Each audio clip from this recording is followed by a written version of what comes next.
A esta hora saludamos a Juan Carlos Solines, experto en telecomunicaciones. Juan Carlos, buenos días, bienvenido a nuestro programa. Buenos días. Quisiera analizar con usted, se presentó ya la resolución del Arcotel y se ordena revocar las frecuencias que está usando en este momento Televicentro y RTS.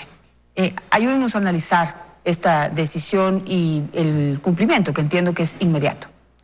Bueno, gracias, Janet, por la invitación. Un saludo a toda la audiencia. En primer lugar, hay que recordar a la gente que las frecuencias son un recurso natural que le pertenece al pueblo ecuatoriano y que son administradas por el Estado. Por lo tanto, tienen que ser administradas bajo los principios de eficiencia, uno de los principios fundamentales de la administración de los recursos públicos. Y en ese sentido, las frecuencias del espectro radioeléctrico son concesionadas, igual que los espacios o los territorios donde se va a explotar la minería o el petróleo, son concesionados a privados bajo las reglas del Estado. En el Ecuador teníamos históricamente una ley de telecomunicaciones, que era una ley especial, y tenemos una ley especial de radiodifusión y televisión. Es decir, a pesar de que los medios de comunicación también usan frecuencias, siempre se establecieron leyes especializadas, en este caso la ley de radio y televisión, que luego fue reemplazada por la ley orgánica de comunicación que tanto problema ha traído. Entonces, con estos antecedentes, en la ley de comunicación se prevé, igual que en la de telecomunicaciones, que se otorguen frecuencias a título temporal para hacer pruebas o experimentaciones determinadas que la ley fija. Para hacer investigación. Investigación. La ley de telecomunicaciones es más amplia, porque como la ley de telecomunicaciones administra el espectro para muchos servicios, para servicios de radiocomunicación aeronáutica, telefonía móvil celular, radio aficionado, comunicación marítima, como utiliza para muchos, entonces claro, ahí la experimentalidad es muy amplia, ¿no es cierto? Se dice para pruebas tecnológicas, experimentales, de equipos, porque pueden ser muchísimos servicios y muchísimos nuevos equipos que haya que probar. Sin embargo, la ley orgánica de comunicación, que se refiere a los medios de comunicación, es mucho más estricta. Es mucho más estricta y circunscribe las posibilidades de obtener una frecuencia temporal, como su nombre lo indica, por un determinado tiempo, que usualmente es corto, aunque nuestra ley no especifica, y así lo dice el reglamento, exclusivamente pruebas para la transición a la televisión digital. Entonces, ¿qué es lo que ha sucedido ahora? Que en el 2015, bajo esquemas que habrá que investigar, porque no se puede dejar tampoco abierto eso sin respuestas, bajo esquemas que habrá que investigar, el gobierno, a través del Arcotel, le concede unas frecuencias temporales a dos grupos que luego nos enteramos que pertenecen al mismo dueño, que es el medio RTS, Tele4, y el medio Televicentro, que es Ortel. Les concede frecuencias temporales para usos experimentales. Entonces ahora, en el 2019, la autoridad, bajo el precepto y el principio de revisión, de esa potestad de revisión que tiene sus propios actos que le establece el Código Orgánico Administrativo, decide revisar ese proceso y determina que debe declararlo nulo. Debe declararlo nulo porque no se cumplió con el objetivo que establece el artículo 84 del reglamento a la ley de comunicación, que era pruebas para la transición de televisión analógica a televisión digital. Y todo este tiempo, desde el 2015 que fueron autorizadas, han funcionado como televisión analógica. No ha habido ningún intento de migrar hacia la televisión digital. Eso es el hallazgo, ese es el principal hallazgo que fundamenta la acción de la administración pública. Es decir, la administración dice, usted no ha estado haciendo las pruebas para las cuales una frecuencia temporal se puede otorgar, se puede autorizar, ¿no? Ese es el meollo del asunto. Y claro, con la declaratoria de nulidad, las cosas se retrotraen al estado anterior a esa autorización nula, ¿no? Es decir, al 2015, en donde esas frecuencias pertenecían al Estado, ¿no? Alrededor de todo este proceso que describo, ha habido otros interrogantes que aún no son despejadas y que habrá que hacerlo seguramente por parte de la Contraloría General del Estado. Ahora, para pensar en las medidas inmediatas, el Arcotel ordena que se reviertan las frecuencias temporales otorgadas para investigación y que en este caso se ha comprobado que no se ha cumplido así. Eso quiere decir, entre las resoluciones inmediatas, que Televicentro tendría que salir de Canal 4 Guayaquil 5 Quito y RTS tendría que salir de Canal 11 y volver a Canal 4 Guayaquil y 5 Quito. Exacto. Bueno, si vuelven o no vuelven, eso tendrá que ser una decisión del... ¿Podría desaparecer también el RTS?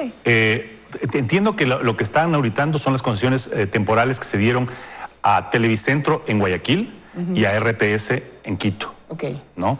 Entonces, y sí, efectivamente, con esta declaración de nulidad deberían volver las frecuencias del Estado y no podrían seguirse utilizando. Sin embargo, entiendo que ambas compañías han presentado recursos, tanto administrativos como constitucionales, entiendo yo.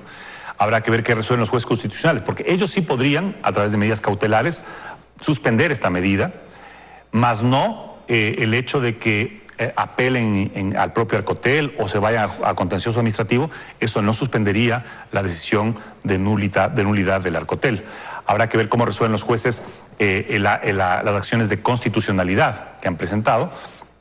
Pero mientras tanto, pues esa resolución sigue en firme y habrá que ver pues de qué forma se hace la suspensión de las actividades en esas frecuencias. Lo analizábamos en otra ocasión, que ellos podrían argumentar que simplemente ejecutaron las autorizaciones de las autoridades de turno. ¿Eso los eximiría de responsabilidad? Bueno, sí, como administrado yo hago y sigo el procedimiento que el Estado me diga. Si el Estado me dice haz A, B y C y te doy una autorización, y luego, 3, 4 años después, el Estado dice, sabe, me he equivocado, aquí hay un vicio en esta autorización que te he dado, el administrado no es responsable. Sin embargo, decía hace un momento, habrá que ver la forma como se concedió esto. Porque no se trata solamente de que a mí me dieron y estaba equivocado, sino que estaba leyendo en la apelación que hacen los interesados, en este caso RTS y Televicentro, está diciéndole que el Estado está equivocado y que si es que realmente continúan con esta nulidad, ellos tendrán que reclamar, incluso consulta, si es que no serán ellos acreedores a que se les devuelva lo que han pagado estos años por el uso de las frecuencias, cosa que es una aberración, porque ellos efectivamente han usado las frecuencias.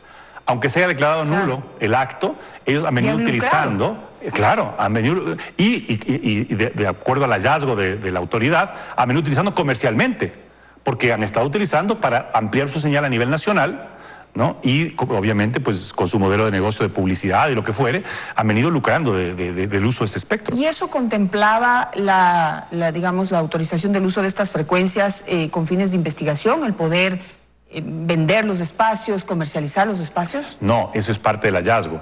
Es decir, por eso es que es autorización temporal, Janet. Porque si no sería una concesión. Y eso fue, hay que distinguir, lo que pretendieron conseguir en el concurso de frecuencias que fue declarado nulo, porque también viene aquí varias ocasiones a dar batalla cuando en las postrimerías del gobierno de Correa se pretendió sacar a concursos 1.472 frecuencias. Ahí el informe de Contraloría General del Estado determina que hubo 3 grupos que pretendieron engañar al Estado, disfrazando varias compañías como que fueran independientes para obtener un gran número de frecuencias. Uno de esos grupos era justamente el del empresario González.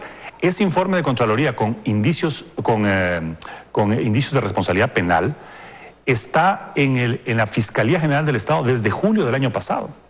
Sería importante, porque inclusive involucra al actual alcalde de Quito, sería importante ver cuál ha sido el camino que ha seguido esa investigación en la Fiscalía, que está desde julio, enviada por la Contraloría, en donde se establece indicios de responsabilidad penal. Pero digo, eso era porque se pretendía que se les concesione frecuencias permanentemente. Este es otro asunto distinto. Aquí se les autorizó el uso temporal. Pero ¿cómo fue esa autorización?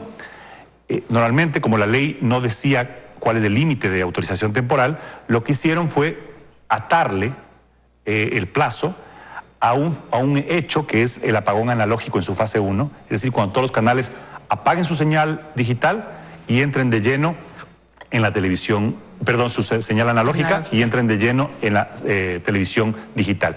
Ese plazo se ha ido posponiendo en el tiempo y gracias a esas decisiones de posponer ese plazo, tanto Televicentro como RTS han prolongado su uso temporal de concesiones, de autorizaciones para seguir utilizando comercialmente. Ahora, usted acaba de recordar digamos, una investigación que hay en la Fiscalía en torno a algunas irregularidades cometidas por este grupo. Pero también hay un informe de Contraloría que lo señala como alguien que concentró frecuencias y que tuvo también frecuencias de manera ilegal. Esto también ha quedado como de lado, ¿no influye también en esta resolución? Son dos cosas distintas que tienen que ser investigadas por cuerdas separadas, pero la declaración de nulidad que nos ocupa ahora tiene que ser investigada, porque más allá de que ellos hayan hecho uso en base a una autorización entregada, digamos, por el Estado, quienes entregaron esa autorización anómala, que hoy día ha sido declarada nula, tienen que responder en base a qué fundamento hicieron esa entrega. Porque, insisto, lo que dije al inicio, es un recurso natural que nos pertenece a todos. Entonces, ahora se declara nula una resolución del 2015, pero todos estos años han sido utilizadas esas frecuencias. Y han sido utilizadas aparentemente con fines comerciales, porque les permitió ampliar su alcance de señal a nivel nacional.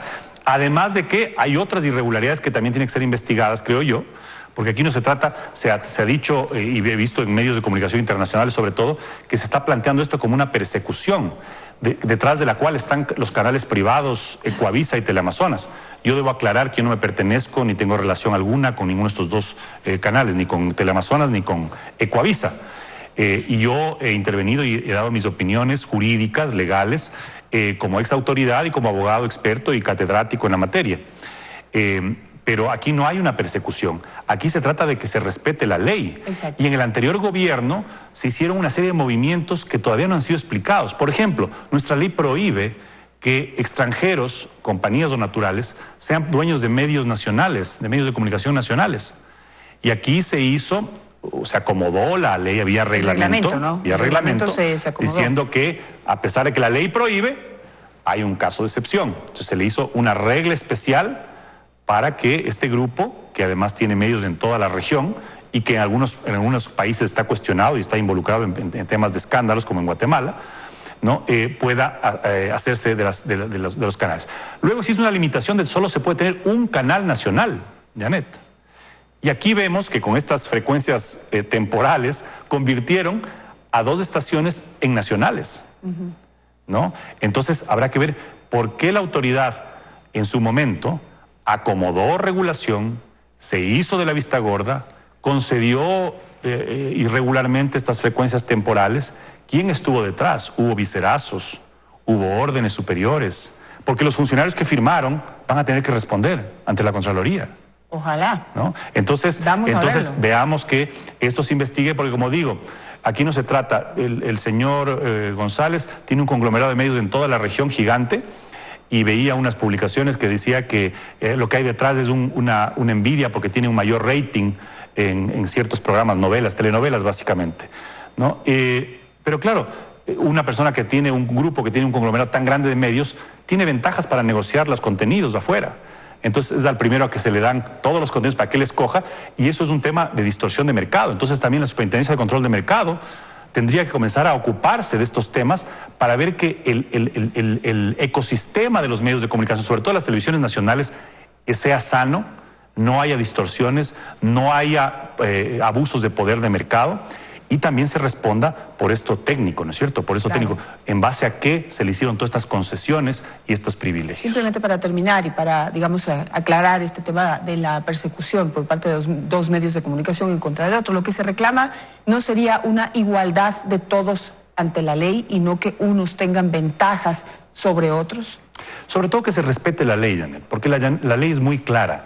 Es muy clara y vemos las excepciones que he citado aquí, no solo este acto que se ha anulitado con respecto a las frecuencias temporales de autorización, que no han sido temporales ni han sido para los usos que la ley establece, sino los otros escenarios, ¿no? Entonces vemos aquí que hay un grupo, claro que el Ecuador necesita inversión extranjera, pero hay sectores estratégicos como el de la comunicación, en donde recordarás, Janet, que en el anterior gobierno se puso una serie de restricciones, ¿no? Sobre todo a los banqueros, ¿no? Para que justamente no se contamine.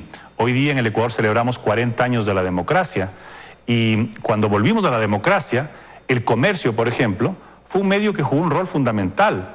don Jorge Mantilla, ¿no? Fue un patriota que generó un ambiente para que volvamos a la democracia. Hoy, 40 años después, estamos también tratando de volver a la democracia y sin embargo vemos que el periódico emblemático de Quito hace parte ya de un conglomerado comercial, ¿no? Que tiene que ser investigado en cuanto a su estructura, en cuanto a sus componentes y en cuanto a la forma como ha crecido dentro del Ecuador. Pregunta final y muy rápida la respuesta. Esto es de ejecución inmediata. ¿Qué quiere decir eso? Porque la resolución ya está en marcha, pero no vemos que haya una ejecución inmediata. ¿O qué quiere decir? ¿Qué temporalidad a ese? Es de ejecución inmediata, es decir, que eso tiene que volver a su estado anterior antes de la nulidad, pero, insisto, como hay planteados recursos, tanto en vía administrativa como en vía constitucional, entonces seguramente hay que evacuar esos recursos primero para que puedan las frecuencias volver a su estado normal antes del 2015 en que fue autorizado esto. Esta resolución del Arcotel es del 2 de julio del 2019. Gracias, Juan Carlos, por estar esta mañana con nosotros. Un gusto.